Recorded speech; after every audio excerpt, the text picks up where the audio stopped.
So, why are we here? I don't know if you realize it, but we got a bit of airtime in the local papers and magazines. This is one. Church moves in at Vue Cinema. A picture of my extremely attractive wife and the ugly bloke beside her. That is me, a.k.a. Simon. Distributed to 7,000 households in Garston. A write-up about X1 Church moving into Vue Cinema. Okay? Then we have the Watford Observer and this week's Watford Free. And again, profile. Hearing the Word of God in comfort. In the Watford Observer, it was the Word of God coming to a cinema near you. Tragically, they've got photos of me, and it's just kind of sad. But again, just talking about, it would be foolish to say you have to come to church and listen to stuff and sit in a nasty old school. We're talking about the fact we've moved, and we want God to really be with us. Watford Observer. Last but not least, which shocked us all in the middle of the week, I'm not going to show you the whole write-up because, of course, it's in a paper which every other bit of that page is covered in semi-naked women. News of the World, May 10th. Yes, News of the World, May 10th. A pew to a thrill in Holy Cinema. Preachers are serving up popcorn with their sermons. Now their church has moved into a cinema. Plush seats have replaced the dusty pews in a bid to attract youngsters. And the 50-strong congregation at Church of Christ the King, a.k.a. now Christ First, can sip cola as they worship every Sunday at the Vue Cinema in Watford, Hertfordshire. They don't know our heart, so they write stuff that they write. Firstly, to have an article in the News of the World, which is actually not mocking or derogatory, is an amazing thing. Things we never expect to happen. And maybe that's why we're here. Maybe this morning you're thinking, well, that's why they're at Vue Cinema. You know, it's a bunch of religious freaks trying to get a bit more airtime in the printed media. It's so that I can get my photo in the paper. Tragic as those photos actually are. I was in here for about 10 minutes. The lady took 60 to 70 photos. I don't know what was going on. I literally was like a bunny after. I was just totally stage fright. It was unbelievable. Some might be saying, actually, this morning, some of you we should be doing the opposite. You know what? You're a church and you need to stay well away from public space. Or is there another reason? And I guess the person you need to answer those questions, the horse's mouth, so to speak, is me, the representative of us as a leadership at this church, Craig, Andy, and myself. So that's what I'm going to do this morning. You've asked, so I'm going to tell you. Firstly, I want to expose the fact, this is what I want to do, this is the process we're going to take this morning. I want to expose the fact that the church has become invisible in the 21st century United Kingdom. Okay? You might say, but I see lots of buildings, Simon. That's not the church. Those are just big old buildings that are normally empty, or as in Edinburgh are being replaced, or actually in Lewisham are being replaced by massive underground discos, or discos because it forms quite a sweet goth scene if you can have a massive disco in a church. So you may see buildings, but that ain't church. They're normally being replaced by discos, or there's about 12 people meeting there on a Sunday morning who just keep going.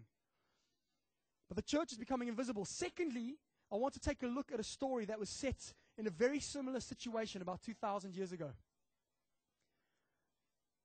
And then finally, and I think it gives great insight to our current situation, and then finally, with that background, I want to answer the question I posed. Why is X1, why is Christ First Church in Watford, why is it here in Vue Cinema? And I tell you this, it could be the most refreshing news you ever hear. So that's the process we're going to take. Firstly, I want to say this, invisible within culture.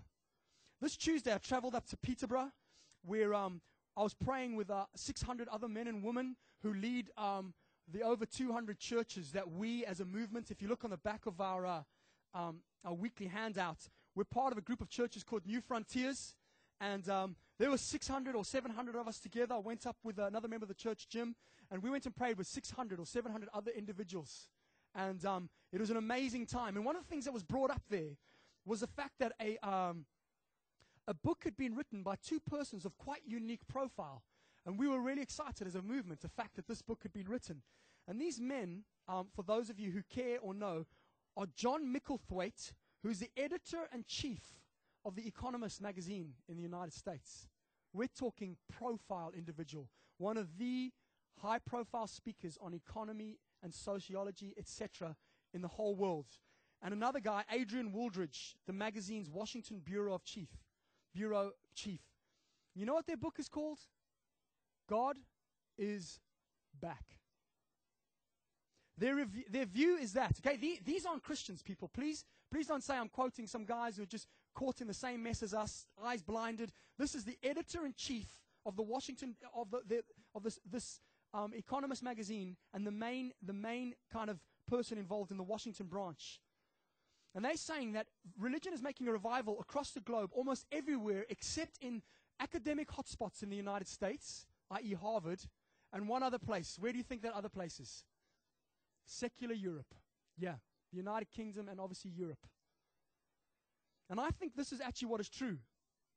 But for our time together this morning, I want to ask an even more defining question. I don't want to ask the question, is God back? I want to ask this question. God may be back, but is the church? Is the church back? And to say to that, there is only one answer. No. No. The church is virtually invisible in Europe's cultural landscape. If you went on a Google map that basically did highlighting kind of pockets of faith in comparison to the local mall, which is another faith called materialism anyway, there's going to be a huge discrepancy. Because what Harlequin can put together and what we can put together as a church, the discrepancy is phenomenal. But basically, I would say this, the church is virtually invisible in the cultural landscape. It's kind of like this. It's kind of like, I have a beautiful baby boy. His name's Malachi. And he's about to turn 2 years old in 2 weeks' time. The thing with him, he's advancing so rapidly. He probably learns 3 or 4 words a day at the moment. You've got to really watch your mouth. His nan sometimes drives with sometimes a bit of road rage. She'd admit it. And maybe says things about the driver in front of her that she shouldn't. And recently did it only for him to repeat it. My wife and her close friend Sue were sitting in a pay-as-you park display area, so naturally should be told to move on if they're not paying. And the guy told them to move on, and my wife, as a man, moved away, and she started the car, said, "Gosh, that's a moody man." Of course, what pops out of the back seat? Moody man. He's advancing so unbelievably day by day. But you know what? There are times when you just think, "Oh my word, little boy." We'll say to him, he's got a name for his juice drink. It's Mutty. And he says 2 things in the morning, only 2 things. Mummy! And Mutty! So once Mommy arrives, it changes over to Mutty! But sometimes it'll be right by his feet. And you'll say, Malachi, it's right by your feet. By toes. It's invisible to him. It's there, but it's invisible. And that's what I think is up with the church today. And I'll give you 2 reasons why. There's 2 broad reasons. One is sociological, in other words, to do with the way society's trends are going. And the other one is theological, in other words, in relation to God and thoughts about God. The first is this. There has been a massive cultural shift in Europe. Okay, and the culture shift is this. There was the Enlightenment. You had men like Descartes who basically shifted things to the mind is the center and the powerhouse of all existence. So Descartes makes this statement. Does anyone know it? I think, therefore I am.